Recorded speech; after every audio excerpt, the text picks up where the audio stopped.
Assalamualaikum warahmatullahi wabarakatuh. Alhamdulillah kita masuk balik.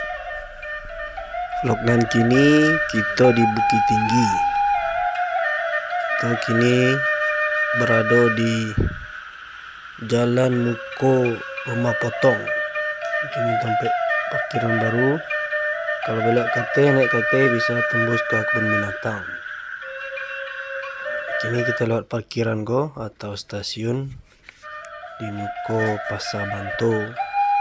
Modiko keadaannya kini karena pemerintah sedang merenovasi atau mempereloi jalan di Siko. Jadi kalau sanak lewat Siko, ia perlu banyak bersabar. Jo hati-hati karena ada lubang dalam untuk jalur air atau bandar irigasi.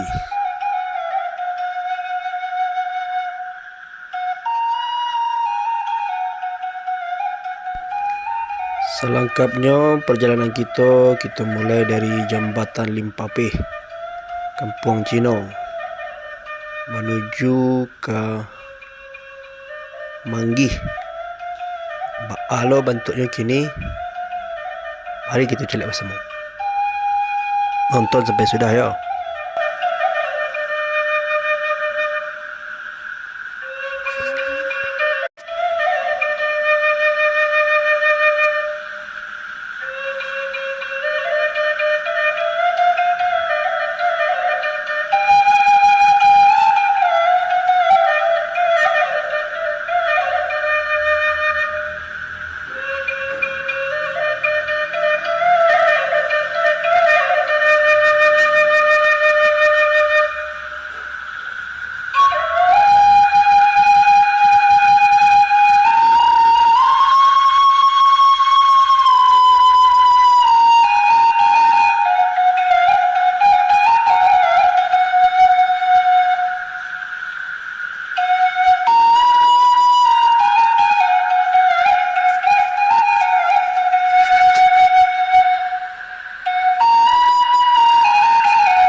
manusia sifat kilaf lah namun kau adukan dan sasik ia minta diberi maaf dek kita nama samu.